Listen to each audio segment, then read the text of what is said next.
Tuhan Yesus, kami percaya Tuhan punya rencana yang indah dan kami mau serahkan hidup kami, serahkan seluruh keberadaan kami hanya untuk hormat dan kemuliaan nama Tuhan. Biar Tuhan yang pakai kami, khususnya dalam waktu sebentar lagi, dalam beberapa puluh menit lagi Tuhan. Tuhan yang akan berbicara lewat hamba-Mu Ko Paulus. Tuhan pakai lidah dan bibir dia, Tuhan pakai pikiran dan hati dia untuk menyatakan kehendak Tuhan, menyatakan kemauan Tuhan dalam hidup kami, yang kami percaya, kami akan sambut, kami akan terima, hanya di dalam nama Tuhan kami yang hidup, Tuhan Yesus Kristus. Amin. Selanjutnya, saya serahkan kepada Ko Paulus. Ya, thank you Ko Felix. Suara aku kedengaran jelas kan ya? Jelas. Oke. Thank you. Ya, jelas. Iya. Ya, shalom semuanya. Shalom. Ya, untuk hari ini aku mau kasih judulnya adalah jangan bodoh gitu ya. Kata-kata ini bukan makian ya, tapi memang berupa firman Tuhan. Bahkan kita bisa bilang yaitu alkitabiah juga gitu, jangan bodoh. Tapi sebelumnya saya mau masuk dulu gitu ya, mau kasih introduction dulu.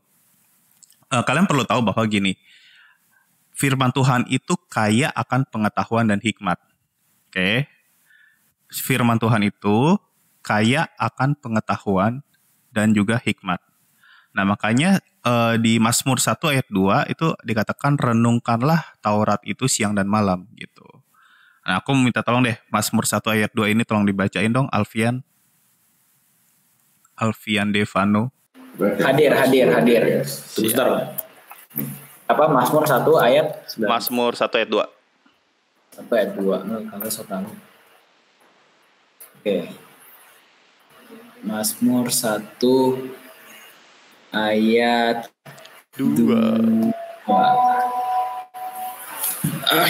Oke.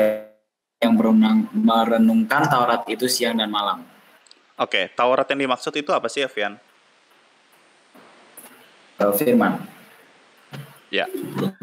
Oke, secara sederhana, thank you Evian ya.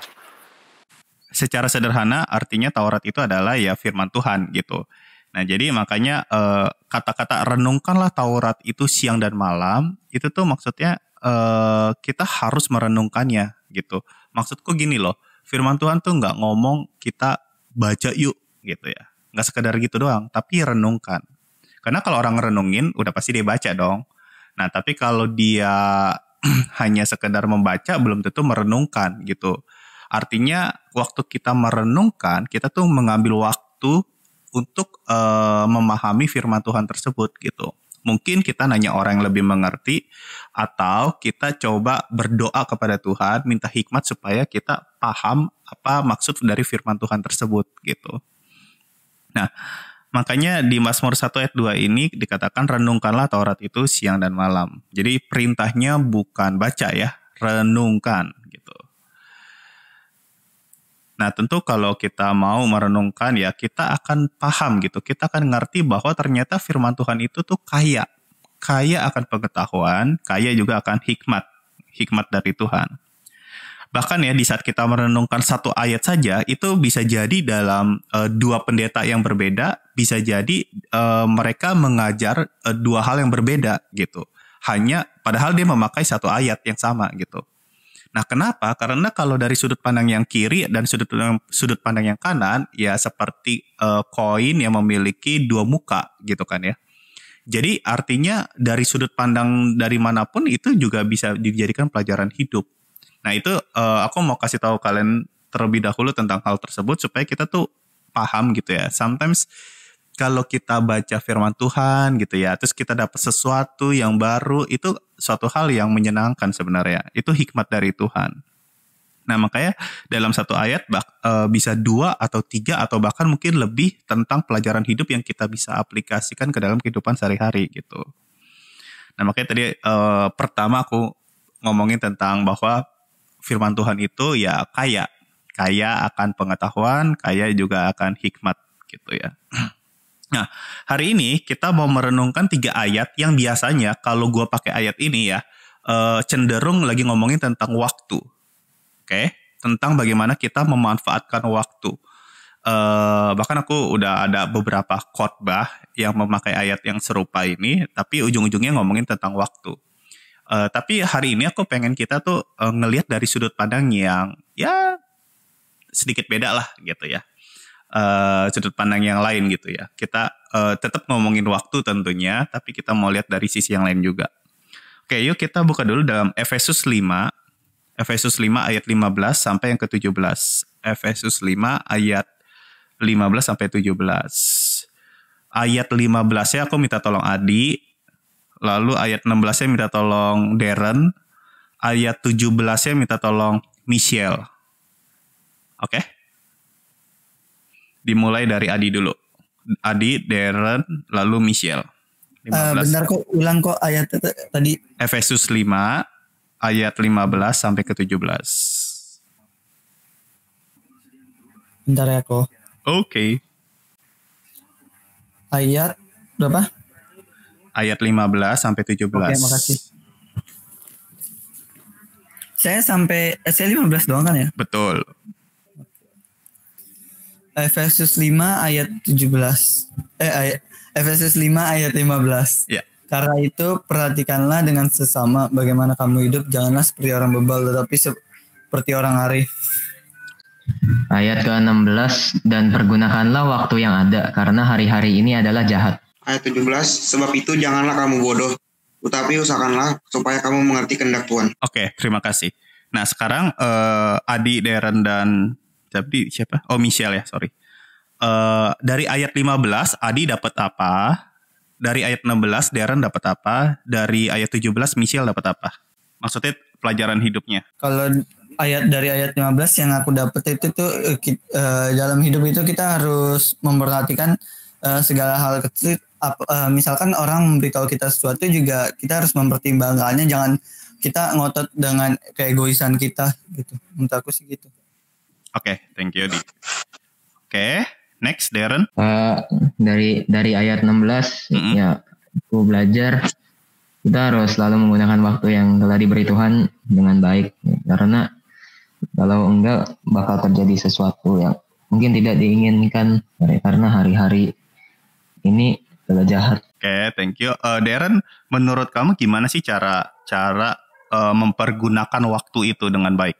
Ya aku kan murid ya, jadi ya aku nggak boleh malas-malasan dulu, yang harus selalu berusaha untuk dapat nilai yang baik, membanggakan orang tua ya, kayak gitulah. Siap. Nilai kemarin membanggakan dong.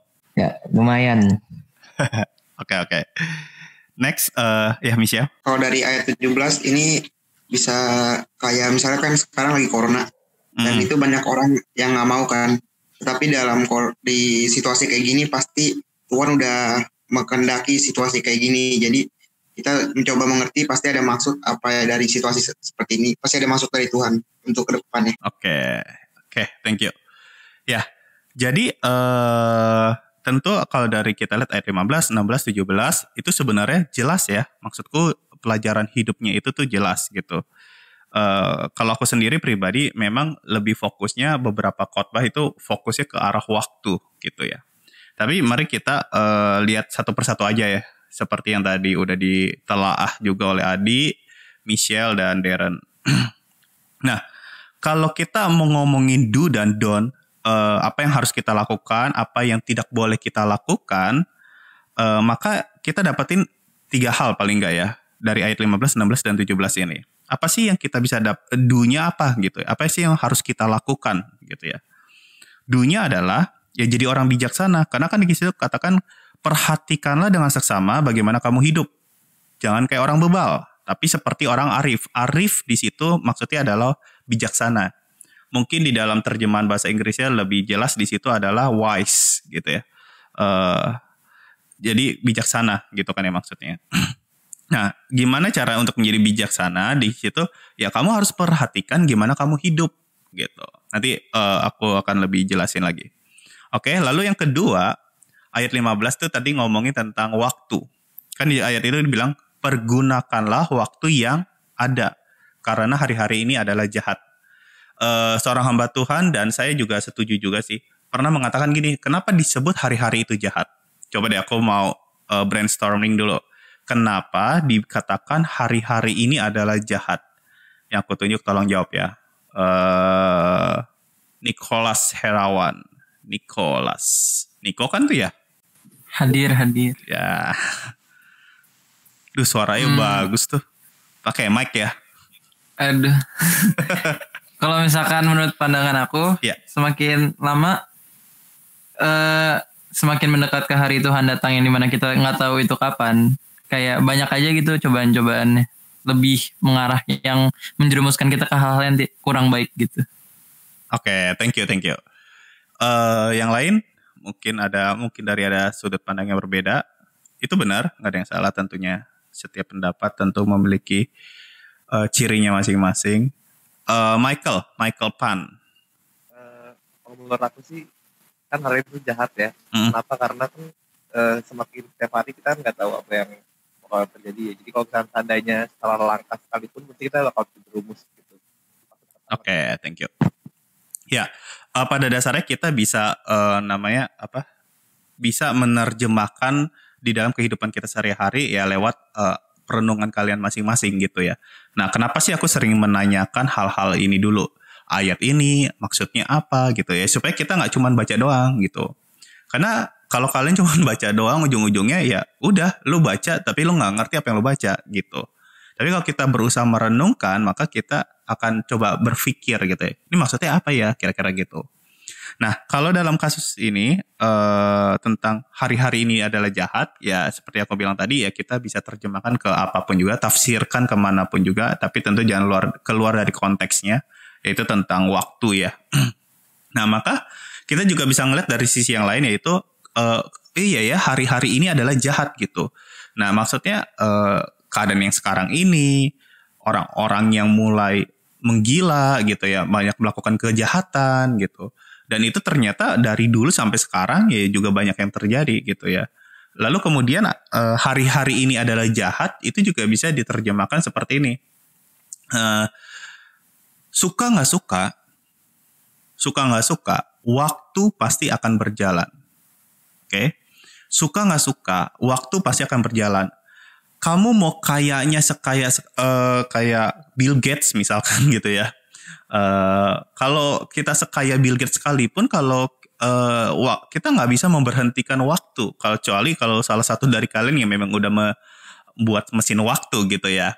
Nah, tapi kita nggak bisa memberhentikan waktu. Waktu suka nggak suka dia akan jalan gitu. Sekaya apapun kita tidak bisa membayar seseorang untuk memberhentikan waktu gitu. Karena ya itu kejahatan dari hari-hari ini. Dia akan selalu jalan secara kronologis. Makanya kan waktu itu ada dua ya, yang lebih sering dibahas tentang kronologi. Dalam bahasa Yunani diterjemahkan kronos, lalu kemudian kairos gitu. Nah, jadi kronologi itu tuh urutan waktu peristiwa yang berjalan gitu. Jadi suka nggak suka ya udah jalan. Suka nggak suka ya umur gue sekarang udah 35 gitu. Suka nggak suka. Pengennya sih ya belasan mulu gitu, atau 20-an lah gitu kan ya, walaupun muka ya kayak 20-an gitu ya. Oke, kalau yang nggak senang di mute aja tetap ya.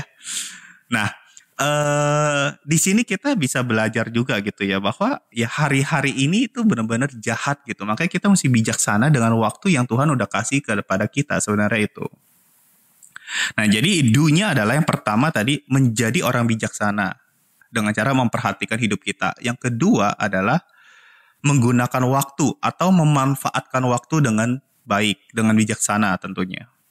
Dan yang ketiga di ayat 17, janganlah kamu bodoh, tetapi usahakanlah supaya kamu mengerti kehendak Tuhan gitu. Jadi maksudnya tuh kita belajar untuk memahami ini maksud Tuhan dalam hidup saya apa ya gitu. Kalau misal tadi dikaitkan dengan apa yang terjadi sekarang ini ya dalam situasi corona gitu ya. Dan gak ada yang salah dengan hal itu tentunya.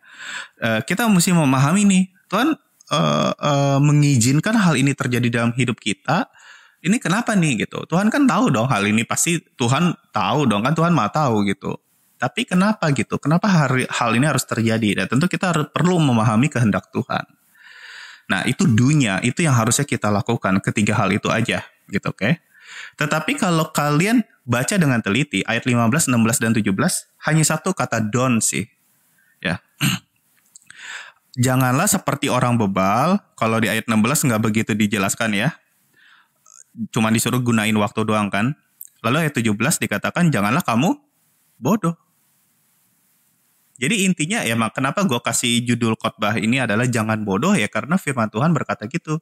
Jangan kamu bebal, jangan kamu bodoh. Bebal ya itu bodoh. Bebal tuh lebih ke arah gini sih. Lo udah dikasih tahu nih, lo udah tahu yang benar bahkan, tapi lo masih ngelakuin itu juga gitu. Jadi bebal tuh biasanya dikaitkan dengan orang yang susah dibilangin gitu. Nih anak susah banget sih dikasih taunya, misalkan gitu. Nah jadi itu down-nya. Kita nggak boleh, kita tidak boleh menjadi bodoh gitu. Nah dari 3 ayat itu kita dapatkan 3 hal yang harusnya kita lakukan. Tetapi ada satu larangan yang tadi aku bilang, larangan ini diulang 2 kali di ayat 15 dan ayat 17 gitu. Nah artinya apa? Ya kita nggak boleh bersikap seperti itu. Kita tidak boleh bodoh gitu. Bodoh dalam konteks tidak berpengetahuan, tidak mau belajar, dan lain sebagainya. Waktu aku coba cek ke dalam bahasa aslinya, mungkin kayak ini terlalu kasar deh gitu. Tapi ternyata enggak. Ya emang gitu. Maksudnya firman Tuhan emang berkata ya kita nggak boleh bodoh, kita mesti bijaksana gitu. Nah, jadi kalau ada pengulangan kata seperti ini berarti hal tersebut adalah penting gitu ya. Makanya aku kasih judul jangan bodoh. Bodoh itu ya tidak mampu memahami sesuatu ya, sukar mengerti, sulit mengerti gitu. Mungkin kita pernah berada di posisi orang bodoh. Aku pernah nggak? Pernah lah gitu. Kenapa? Karena kita tentu pernah berada di posisi orang yang tidak mampu memahami sesuatu. Ya, itu hal yang wajar dong. Kita nggak ngerti nih pelajaran aljabar misalkan gitu. Udah belajar belum sih? Aku nggak gitu ya. Misalkan seperti itu ya. Kita nih nggak paham nih, nggak ngerti gitu ya. Dalam posisi di situ ya kita masih dalam keadaan bodoh dalam pelajaran matematika misalkan seperti itu. Nah, tetapi harusnya kita bisa belajar supaya kita tidak berada di posisi tersebut secara terus-menerus maksud aku. Nah, jadi kita harus belajar berkembang menjadi pribadi yang lebih baik gitu. Karena orang bodoh artinya juga adalah orang yang tidak memiliki pengetahuan. Nah, kalau kita tidak memiliki pengetahuan, ya kita berusaha mendapatkan pengetahuan dong. Kita nggak mau dong disebut bodoh terus-menerus, tapi kita belajar supaya kita tidak menjadi bodoh gitu. Maka itu larangan sebenarnya ya. Dilarang bodoh itu sebenarnya di dalam Alkitab. Nah, jadi gimana caranya supaya kita tidak bodoh, tidak berada di posisi yang dikatakan bodoh itu sendiri? Tentu ya kita mesti belajar lebih bijaksana. Melakukan ketiga hal dari ayat 15, 16, dan 17 yang udah dijelaskan tadi. Nah, ayat 15-nya, bijaksana di dalam hidup. Tadi kan aku bilang ya. Di dalam Amplify Bible, JJ tolong bacain J ya. Itu Amplify Bible ayat 15. Efesus 5 ayat 15, Amplified Bible. Therefore see that you walk carefully, living life with honor, purpose, and courage, shunning those who tolerate and enable evil, not as the unwise, but as wise, sensible, intelligent, and discerning people. Oke, thank you. Enak ya, kalau anak inter gitu ya, bahasanya, mantap. Ya, dikatakan perhatikanlah gimana kamu hidup kalau di dalam bahasa Indonesia. Tetapi kalau di dalam Amplify Bible, kalau di King James Version pun, kalau kalian boleh cek gitu ya, itu lebih dicondongin lebih ke arah walk, jalan gitu maksudnya. Kalau di sini kan, therefore see that you walk carefully gitu ya. Maksudnya lo jalannya hati-hati gitu. Tapi dalam konteks di sini ya maksudnya jalan kehidupanmu gitu. Nah jadi di dalam Amplify Bible ini dikasih contoh gitu ya. Contoh nyata apa aja nih yang harus kita perhatikan di dalam hidup kita. Oke, sebenarnya ini hal sederhana ya, tapi kita perlu paham juga bahwa kita harus melakukan hal-hal ini di dalam kehidupan supaya kita lebih bijaksana lagi di dalam hidup ini gitu. Di dalam kurungnya itu dikatakan living life with honor, purpose, and courage. Paling nggak itu dulu ya. Honor, Ini ngomongin tentang apa? Tentang menghargai, tentang menghormati. Kayak tentang kehormatan ini. Belajar untuk menghargai. Kalau aku pikir-pikir, penting juga loh. Karena di dalam kehidupan kita ya, kalau kita nggak pernah mau belajar menghargai orang lain, aduh kita jadi arogan deh. Orang pintar tuh banyak. Orang pintar itu banyak. Tapi orang pintar yang mau belajar menghargai atau menghormati orang lain itu tuh masih jarang gitu. Gimana sih kita bisa membedakan orang pintar yang mau menghargai dengan orang pintar yang tidak menghargai? Ya, gampang. Dia mau menerima pendapat orang lain atau tidak gitu. Karena kalau dia ngerasa dirinya pintar, lalu dia tidak mau menerima pendapat dari orang lain, berarti dia nggak mau menghargai pendapat orang lain. Dia nggak hormat kepada pendapat orang lain tersebut gitu. Makanya kan ada pepatah juga dikatakan apa? Lebih banyak mendengar daripada berbicara gitu kan ya. Kita harusnya lebih belajar mendengar daripada berbicara. Karena waktu kita mendengar, itu adalah respon di mana kita menghargai seseorang gitu. Waktu kita berbicara, itu adalah tindakan yang memberikan suatu informasi yang kita sendiri saja sudah tahu gitu. Nah, jadi tentang menghormati atau menghargai ini ya memang penting gitu. Untuk itu di dalam hidup ini kita perlu menghargai orang-orang yang di sekeliling kita. Apalagi orang-orang yang istilahnya udah cenderung menolong kita lah. Udah membantu kita di dalam kehidupan kita gitu. Orang tua kalian, mungkin staff EYT gitu. Pembina kalian di sini gitu ya. Menghormati, menghargai. Ya just say thank you, aku rasa juga udah lebih dari cukup gitu kan ya. Karena dengan menghargai orang lain, dengan menghormati orang lain, hal ini juga menyadarkan kita tuh kita nggak bisa hidup sendirian gitu ya. Seseorang bisa menjadi sarjana atau lulus dari SMA misalkan gitu. Itu pasti butuh bantuan banyak orang. Kamu nggak bisa lulus sendirian dengan usahamu sendirian, nggak bisa. Setiap orang butuh bantuan orang lain, setiap orang butuh penolong di dalam kehidupannya. Makanya kita nggak boleh sombong dengan keadaan kita ini. Nah, kenapa firman Tuhan di Amplify Bible ini menekankan kata honor, hormat, respect, ataupun menghargai? Ya karena hal itu sangat penting di dalam kehidupan kita. Perhatikanlah bagaimana kamu hidup di dalam menghormati juga kepada orang lain. Gitu. Oke, lalu yang kedua, selain honor, lalu juga ada purpose. Ini bicara tentang tujuan. Ya, tujuan tuh kalau mau dibahas bisa panjang lebar ya, karena tujuan hidup itu bisa jadi khotbah tersendiri gitu. Bahkan itu bisa beberapa hal yang bisa dibagi. Nah, cuman yang aku mau tekankan di sini, orang yang punya tujuan biasanya itu lebih sukses gitu. Biasanya itu pun juga lewat penelitian ya, bukan sekedar gue ngomong seenak ngomong doang gitu ya, seenak gue doang. Karena kalau orang punya tujuan, dia tuh tahu apa yang dia harus lakukan gitu. Dia tahu kemana dia harus berlari, dia tahu kemana dia harus bergerak, dia tahu apa yang harus dia lakukan. Gitu. Nah, kalau kita benar-benar memperhatikan hal ini, kehidupan kita yang satu ini, tujuan hidup kita ini, maka hidup kita akan jauh lebih bijaksana. Gitu. Karena kita akan berhati-hati di dalam mengambil suatu keputusan. Ya coba aja ginilah, kita ke mall misalkan gitu, aku ke mall. Kemana? Mall Kelapa Gading gitu. Tujuannya ngapain? Misalkan gue mau makan all you can eat di situ lah, Kintan lah gitu ya. Gue mau makan Kintan di situ. Nah jelas tuh. Abis makan Kintan mau ngapain? Jalan-jalan sebentar, lihat kiri lihat kanan, belanja sesuatu, abis itu pulang. Misalkan kayak gitu ya. Nah itu tujuannya jelas tuh. Dari rumah udah ngerti apa yang harus aku lakukan di Mall Kelapa Gading. Tapi seandainya gue nggak punya tujuan nih, gue bisa pelangap-pelongo di situ. Terus akhirnya misalkan gue pacaran gitu, ya karena aku udah menikah ya. Misalkan kalau dulu aku udah masih belasan atau 20-an, seusia kalian gitu kan. Aku ke mall tapi nggak ada tujuan, ujung-ujungnya kita sama-sama bingung gitu. Aku pernah di posisi seperti itu, akhirnya kita malah berantem. Kita malah berantem karena kita nggak ngerti, kita nggak tahu mesti ngapain di sana gitu. Makanya orang yang punya tujuan tuh lebih pasti. Dia ngerti apa yang harus dia lakukan. Bisa nggak salah gitu dalam proses menuju tujuan tersebut? Ya bisa aja gitu. Bisa aja salah. Contohnya misalkan mau ke Laba Gading, udah jelas nih tujuannya, mau makan di Kintan. Tutup. Kitanya nggak cari tahu dulu. Bisa nggak salah seperti itu? Bisa.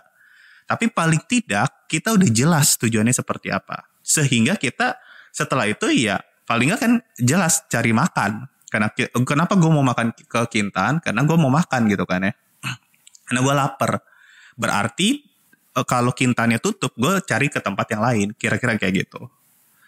Nah jadi orang yang punya purpose, kalau kita benar-benar memperhatikan hidup kita, tujuan hidup kita, wah kita akan jauh lebih bijaksana sih. Dan itu penting, apalagi seusia kalian. Apalagi kalau kalian udah SMA, penting banget gitu ya. Kemana kalian kuliah, abis itu ngapain kalian, mau kerja di mana gitu. Dan lain sebagainya. Makanya kita butuh sosial ya, butuh relasi. Kita bisa brainstorming dengan pembina, dengan staff, dengan teman-teman di YT misalkan, atau siapapun, dengan orang tua juga gitu. Tujuan hidup, tujuan. Lalu juga ada di sini ada courage, tentang keberanian gitu ya. Jadi tidak mudah takut untuk menghadapi suatu masalah kehidupan. Sebenarnya itu yang aku mau tekankan di dalam keberanian di sini. Berani apa? Berani mengambil keputusan salah satunya. Ya, aku cuma kasih contoh singkat aja. Nah, kalau kita memperhatikan gimana kita hidup dalam soal keberanian kita, karena kita penting sekali loh keberanian. Berani untuk hidup ya, karena ada orang berani untuk mati gitu. Banyak orang, wah hebat ya dia harakiri di dalam kebudayaan Jepang misalkan kayak gitu. Berani ya dia gitu. Ya, dalam situasi tertentu memang butuh keberanian juga untuk bunuh diri. Tetapi kalau kita mau lihat, orang yang berani hidup, itu tuh benar-benar lebih berani gitu. Kenapa? Karena dia harus berjuang. Tapi kalau berani untuk mati atau bunuh diri, itu namanya nyerah. Itu namanya give up. Gue nggak mau ngapa-ngapain lagi deh, kira-kira gitu. Nah, berani di sini tentu, karena gini, dalam hidup ini nggak gampang. Kita harus berani mengambil suatu keputusan. Seperti itu. Kalau kita nggak pernah belajar mau mengambil keputusan karena kita takut salah, ada nggak orang kayak gitu? Ada. Aku mengenal orang yang kayak gitu, dia nggak berani mengambil keputusan, even mau makan di mana aja, seringkali kata terserah. Mungkin bagi orang Indonesia itu udah biasa ya. Cuman kata terserah itu seringkali bisa menjadi pemicu masalah di dalam suatu relasi gitu ya. Aku pernah mendengar, dia sadar gitu ya, teman. Dia nggak berani mengambil keputusan gitu. Bahkan untuk bermain aja, gue mau main ini nih, gue mau main A, mau main B, dia nggak berani gitu. Nah, di situ kita mau belajar gitu ya, untuk berani ngambil keputusan gitu. Nah, teman aku ini dia nggak berani, dia bilang terserah, dan akhirnya yang mengambil keputusan adalah orang lain. Akhirnya apa? Kalau hal ini dibiarkan terus-menerus, maka yang mengambil alih kendali hidup dia adalah orang lain. Oh ya, maksudku gini ya. Jadi kalau kita memperhatikan bagaimana kehidupan kita tentang keberanian itu sendiri, ya artinya lama-lama kita bisa lebih bijaksana lagi. Bisa nggak keputusan yang kita ambil itu akhirnya jadi salah? Bisa aja itu kok. Dan itu nggak ada masalah. Lebih baik salah, tetapi kita udah berani ngambil satu keputusan daripada tidak sama sekali. Gitu, daripada orang lain yang ngambil keputusan untuk diri kita. Yang keempat, kalau kita lihat di ayat 15 tadi, tentang shunning those who tolerate, ya intinya kayak berkaitan dengan ini ya, menghindari mereka yang berbuat jahat. Intinya sih kan seperti itu ya, menghindari mereka yang berbuat jahat. Tentu hal ini juga perlu diperhatikan. Ya tentu ini senada dengan firman Tuhan yang lain ya, pergaulan yang buruk merusak kebiasaan yang baik. Kita tentu perlu menghindari mereka yang berbuat jahat. Seperti itu. Memilih pergaulan yang baik. Oh, sedap. Ya, betul. Dengan cara seperti itu, kita akan jauh lebih bijaksana. Kalau kita ya, benar-benar mau belajar memperhatikan ayat 15 ini aja, keempat hal tadi aja, ya maka kita akan jauh lebih bijaksana sih. Kita bisa belajar gitu ya. Oke, lalu kita beranjak ke aman kok. Nggak kok aman. Minggu yang lain sama nggak? Oh, aman, oke. Gue juga aman sih di sini. Alfian, berarti koneksinya bagus juga ya. Kamu di Ponorogo kan ya?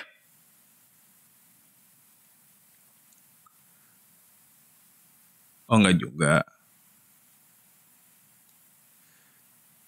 Oke. Lalu yang kedua ini dari ayat 16 maksud aku tentang menggunakan waktu. Oke. Nah, ini sih gua rasa di sekolah kayak kalian juga diajarkan gitu ya. Tetapi di ayat 16 ini lebih tegas bahwa pergunakanlah waktu yang ada karena hari-hari ini adalah jahat gitu, jahat.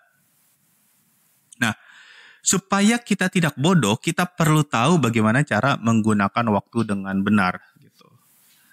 Nah, sekarang aku mau tanya deh, kalau siapa ya? Randy Susanto, coba Randy. Ren, kalau menurut kamu nih udah bisa memanage waktu dengan baik atau belum sih? Belum. Kenapa belum? Ya belajar masih malas-malasan, waktu tidur suka kacau, main game sering kelewatan. Wah, mantap. Terima kasih untuk kejujurannya. Oke, thank you. Cynthia. Menurut kamu nih udah menggunakan waktu dengan baik atau belum, Cynthia?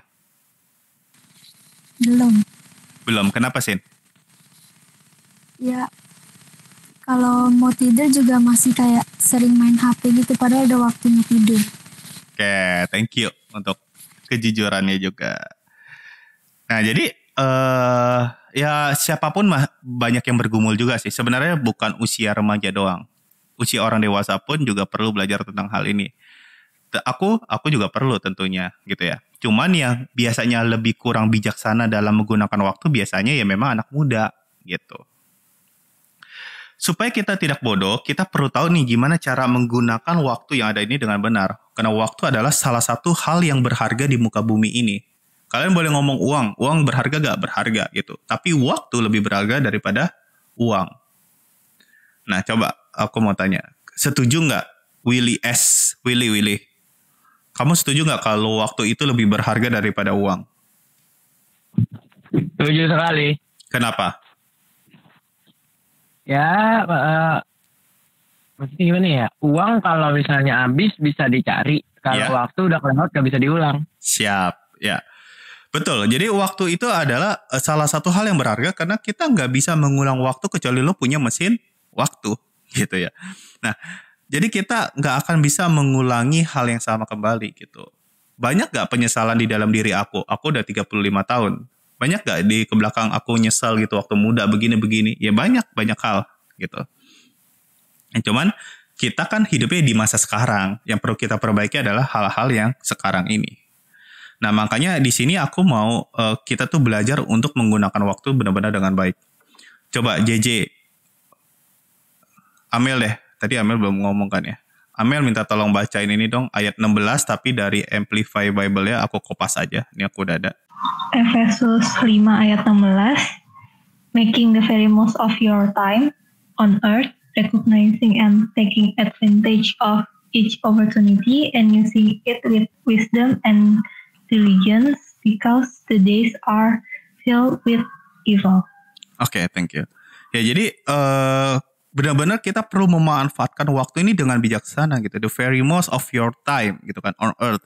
Selama kita masih hidup di muka bumi ini, kayak kita perlu mencari peluang, mencari hal-hal yang baik di dalam kehidupan kita dan memanfaatkan waktu yang Tuhan sudah sediakan. Setiap orang, mau dia kaya, mau dia miskin, mau dia bos ataupun dia karyawan biasa, mau dia nilainya paling bagus di kelas atau paling rendah di kelas, waktunya sama dalam satu hari, 24 jam. Tinggal bagaimana kita memanage 24 jam tersebut gitu. Nah, caranya gimana? Memakai skala prioritas gitu. Nah, sekarang kita mau, aku mau tebak-tebakan aja ya. Saya bukan tebak-tebakan, soal. Tadi Randy lagi deh, Ren, 2 tambah 2 kali 2 sama dengan berapa? Aku ulangin, 2 tambah 2 kali 2 sama dengan berapa? 6. Kenapa, Ren? Ya kan dikali dulu. Oke. Emang masih fresh ya? Siap. Masih. Kalau 2 tambah buka kurung 2 kali 2 tutup kurung? Sama kan? 6 juga kan? Ya. Oke, kenapa jawabannya 6, Ren? 2 tambah 2 kali 2. Karena kalinya didahuluin. Padahal kalinya ada di belakang, kan gitu ya? Iya. Oke, thank you, Ren. Nah, kenapa hasilnya 6? Karena ada hal yang harus diprioritaskan. Ada hal yang harus didahulukan. Itu poin yang aku mau kasih sebenarnya ya. Sesuai dengan rumus matematika gitu ya. Boleh nggak gue bilang 2 tambah 2 kali 2 sama dengan 8? Boleh aja sih. Tapi itu namanya bodoh. Kalau udah belajar, bahkan udah ada yang kasih tahu, tapi masih mau memakai pendapat yang salah gitu. Nah, jadi harus ada yang diprioritaskan terlebih dahulu. Even dalam matematika pun dalam rumus tersebut harus ada yang diprioritaskan untuk mendapatkan hasil yang benar gitu. Bisa dibilang kayak gini, hasil yang benar akan kita dapatkan kalau kita tahu mana nih yang harus kita kerjakan lebih dulu. Aku ulangin ya, hasil yang benar kita akan dapatkan kalau kita tahu mana yang harus kita kerjakan lebih dahulu gitu. Makanya bicara tentang prioritas itu penting sekali. Aku mau present sesuatu. Oke. Nah, jadi kalau ada urgent, ada important gitu ya. Aku lupa, aku pernah ngomongin tentang hal ini nggak di YYT. Kalau di BU sih pernah ya. Urgent dan important. Urgent adalah hal-hal yang mendesak. Mendesak atau enggak nih gitu. Important adalah hal-hal yang penting atau tidak. Nah, urgent ini bicara tentang masalah waktu atau due date-nya. Oke. Important itu bicara tentang kualitas dari hal yang kita lakukan. Penting nggak sih? Gitu. Contohnya gini, kalau gue nggak melakukan hal ini, kira-kira gue bakal apa yang akan terjadi ya? Gitu. Misalkan karyawan, kalau aku nggak kerja dengan baik, kalau aku nggak datang tepat waktu, gue bisa dipecat atau enggak ya? Gitu. Jadi kualitas, ini masalah kualitas kalau important gitu. Apalagi contoh ya, kalau gue ngelakuin hal ini, gue nggak bisa naik kelas nggak ya, kira-kira gitu. Diomelin orang tua gue nggak ya, gue bisa mati nggak ya. Nah, kira-kira gitu ya. Itu kalau ngomongin tentang important, masalah kualitas, masalah isinya. Tapi kalau urgent tuh ngomongin waktu. Ini mendesak banget gak due date-nya nggak gitu, sesuai dengan due date-nya. Nah, jadi caranya gimana untuk menggunakan waktu dengan bijaksana? Ya buat dulu to-do list-nya. Apa aja yang harus kita lakukan gitu. Contohnya dalam seminggu ini saya mesti ngapain aja ya? Kalau aku pribadi ya. Mesti ngedit video gitu ya kan. Untuk YouTube pribadi, contohnya itu dalam seminggu ini. Desain iklan untuk For Meeples misalkan itu. Lalu main PUBG. Terus beli bahan makanan, sembako untuk dapur rumah. Terus nonton Netflix, Stranger Things misalkan gitu. Terus ada persiapan khotbah gitu. Nah, kita mesti melatih diri main PUBG misalkan gitu ya. Gue mesti taruh di nomor 1, 2, 3 atau 4 nih. Kalau 1 tuh artinya mendesak sekali dan penting banget gitu.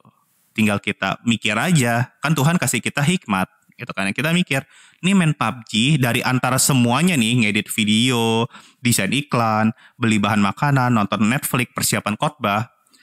Dari semuanya itu, ini PUBG urgent gak ya? Important gak ya? Gitu ya. Mungkin ada yang bilang, kok important banget, urgent banget. Ya udah silakan gitu ya. Namanya juga kita belajar gitu kan ya. Nah, jadi kalau yang di kolom pertama yang kalian lihat itu kolom urgent dan important, itu artinya ya memang lo harus lakukan hal itu juga sekarang gitu. Sekarang juga. Nah, lalu ada kolom kedua. Kolom kedua itu ya setelah lo ngelakuin semua hal yang ada di kolom 1 gitu. Not urgent but important. Nggak mendesak sih, waktunya masih ada waktu sih, tapi penting gitu. Dan harus dilakukan nih, cuman waktunya masih bisa diulur. Ya udah, taruh di kolom nomor 2. Nah, terus kolom ketiga adalah urgent but not important. Mendesak nih, waktunya udah mendesak tapi nggak terlalu penting juga nih, misalkan kayak gitu. Misalkan gini, kalau gue mungkin dari to-do list gue adalah ngedit video untuk YouTube pribadi gitu ya. Urgent gak? Urgent, karena harus schedule-nya pas dong. Misalkan di 3 hari sekali atau 2 hari sekali, misalkan kayak gitu. But not important, ya gak penting-penting juga gitu. Maksudnya masih banyak hal yang lebih penting daripada sekedar ngedit video untuk YouTube pribadi, misalkan kayak gitu. Jadi bisa taruh di nomor 3. Nah, nomor 4 adalah udah gak penting, terus gak mendesak lagi. Ya udah, kalau itu buang aja atau dipospon bisa. Misalkan kalau dari to-do list gue antara main PUBG atau nonton Netflix. Karena kan di antara ke yang lainnya ngedit video, desain iklan, beli bahan makanan sama persiapan khotbah jauh lebih penting dong gitu. Nah, kalau berarti kayak main PUBG sama nonton Netflix ya kan bisa dipospon gitu. Gue sih nggak mau gue sih nggak mau buang gitu ya. Gue hanya mau dipospon doang. Karena gue akan tetap nonton Netflix dan tetap akan main PUBG gitu. Nah, maksud aku tuh gini, kalau kita mau belajar tentang hal ini, percayalah, kita akan jauh lebih bijaksana gitu ya. Kita akan jauh lebih bijaksana kalau kita bisa membagi-bagikan waktu. Mana nih yang urgent? Mana nih yang important? Kira-kira gitu. Bahkan ya, kalau kita membiasakan diri dalam hal ini, kalau kita dalam konteks membeli barang, akhirnya kita akan terbiasa tuh. Contohnya ini barang yang kita mau beli, ada handphone, laptop, komik, sembako, pulsa, sama traktir pacar. Nah, kira-kira mana nih yang kita mau kerjain dulu gitu. Mana nih yang penting, mana nih yang mendesak. Laptop kah? Kalau andai kata laptop, ini buat apa? Apakah hanya sekedar main game doang atau memang ada kerjaan? Kira-kira kayak gitu. Handphone kah? Sembako, komik atau apa nih gitu. Nah, kita akan terbiasa. Nah, akhirnya kita akan terbiasa untuk memilah-milah apa yang harus kita kerjakan, apa yang ya lebih baik dibuang gitu. Lebih baik nggak usah dilakukan, kira-kira gitu. Nah, jika kita terbiasa seperti ini, maka hidup kita akan jauh lebih terorganisir deh. Kita akan dapat memanfaatkan waktu jauh lebih banyak gitu. Definisi aku kopas aja nih dia. Nah, jadi urgent, mendesak atau tidak, itu ngomongin masalah waktu, tentang due date-nya nih, tentang waktunya nih gitu. Lalu important gak, penting atau tidak nih gitu. Ini masalah kualitas dari apa yang kita lakukan. Kalau gua ngelakuin ini kira-kira bakal apa yang akan terjadi ya gitu. Itu kan hikmat aja gitu. Maksudnya kita kan bisa memikirkan akibat dari sebab akibatnya, kira-kira kayak gitu. Jadi kalau kita terbiasa seperti itu, memprioritaskan mana yang penting. Kalau gue ya dalam konteks tadi tentang nonton Netflix, persiapan khotbah, beli bahan makanan, main PUBG, desain iklan untuk For Me Plus, ngedit video untuk YouTube pribadi, dan itu waktu hari Senin, mungkin yang akan aku lakukan adalah, yang aku masukin kolom 1 dan yang paling pertama gue lakuin adalah beli bahan makanan. Gitu. Persiapan khotbah penting nggak? Penting, tapi kan bisa nggak urgent. Karena hari Senin, masih ada hari Selasa, masih ada Rabu, kira-kira gitu. Lalu ngedit video juga nggak urgent-urgent banget gitu, dan nggak penting-penting banget gitu kan. Desain iklan untuk For Me Plus, karena itu bicara tentang bisnis, bicara tentang menjual sesuatu, ya berarti itu penting dong. Itu kan ngomongin tentang penghasilan gitu. Nah, jadi itulah yang aku harus kerjain dulu, kira-kira gitu. Mungkin setelah gue beli bahan makanan, akan mendesain iklan untuk For Me Plus, kemudian bisa persiapan khotbah, lalu ngedit video untuk YouTube pribadi, dan after that we can play PUBG or watch Netflix, apapun yang gue mau nonton lah pokoknya di Netflix gitu. Nah, Jadi kita bisa urutkan sekali lagi. Ya tentu nggak gampang ya. Aku ngomong kayak gini mah kayak kesannya gampang gitu. Tapi enggak, lakuinnya emang susah. Butuh kedisiplinan dalam hal ini. Tapi kalau kita mau belajar lebih bijaksana ya, kita harus mesti belajar sih untuk melakukan hal ini. Oke, yang terakhir, ayat 17 dikatakan, sebab itu janganlah kamu bodoh, tetapi usahakanlah supaya kamu mengerti kehendak Tuhan. Mengerti kehendak Tuhan. Gimana sih cara memahami kehendak Tuhan? Contohnya gini aja deh. Gimana sih cara memahami kehendak orang tua gue? Maunya orang tua gue kayak apa? Gimana sih caranya? Ya tanya sama orang tua dong. Kan gitu. Karena itu kehendak orang tua kalian.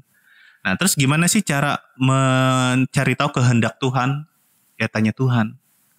Karena Tuhan yang tahu. Maksud aku tuh gini. Bangun relasi dengan Tuhan. Akhirnya kita memahami kehendak Tuhan dalam hidup kita apa. Membiasakan diri, mendisiplinkan diri untuk membangun relasi dengan Tuhan itu jauh lebih penting. Nah makanya janganlah kita bodoh, tapi gunakan waktu yang ada ini, salah satunya ya untuk memahami kehendak Tuhan dalam hidup kita tuh apa gitu. Tanya sama Tuhan, bangun relasi dengan Tuhan, doa, sediain waktu untuk mengobrol dengan Tuhan. Di situ kita lebih memahami. Dan dalam hal ini aku cuma mau bold satu hal, Tuhan tidak pernah berbicara di luar firman-Nya. Sekali lagi, Tuhan tidak pernah berbicara di luar firman-Nya. Jadi kalau alat ukurnya adalah firman Tuhan. Seperti itu. Jadi kalau kita mau memahami kehendak Tuhan dalam hidup kita, kita tanya Tuhan. Dan biasanya apa yang Tuhan katakan sesuai dengan firman Tuhan. Makanya penting sekali membaca firman Tuhan. Dan tidak hanya sekadar membaca, seperti yang aku udah bilang dari awal adalah merenungkannya siang dan malam. Ya aku berharap walaupun kita terbatas oleh jarak gitu ya. Kita nggak bisa tatap muka. Aku berharap kita semua bisa belajar sesuatu ya dari firman Tuhan hari ini. Sebenarnya bukan kalian doang kok. Aku juga belajar tentang hal ini. Apalagi soal tentang to-do list, tentang memprioritaskan, gitu, menggunakan waktu. Supaya kita tuh hidupnya lebih bijaksana lagi. Kita tidak melulu berada di posisi orang bodoh yang tidak memiliki pengetahuan. Tetapi kita menjadi bijaksana. Karena anak Tuhan harusnya mau belajar. Menjadi pribadi yang lebih baik dari hari ke hari. Yaudah itu doang. Amin. Thank you ya semuanya. Kita doa dulu yuk. Tuhan Yesus, terima kasih untuk firman-Mu, terima kasih untuk berkat-Mu, biarlah firman ini menjadi kekuatan bagi kami ya Tuhan, sehingga kami memahami, mengerti kehendak-Mu dalam hidup kami apa ya Tuhan. Terima kasih Tuhan Yesus, ajar kami selagi kami muda supaya lebih bijaksana lagi untuk memahami kehendak-Mu, untuk dapat menggunakan waktu dengan baik dan memperhatikan hidup kami dengan seksama ya Tuhan. Tolong kami ya Tuhan yang seringkali masih jatuh, biarlah kami mau belajar lewat firman-Mu ya Tuhan. Terima kasih Tuhan Yesus, kami serahkan seluruh hidup ini hanya ke dalam tangan-Mu. Hamba-Mu berhenti berbicara, tetapi biarkanlah Roh Kudus terus menegur, mendidik, membimbing kami ke dalam jalan kebenaran firman-Mu. Di dalam nama Yesus Kristus kami sudah berdoa. Haleluya. Amin.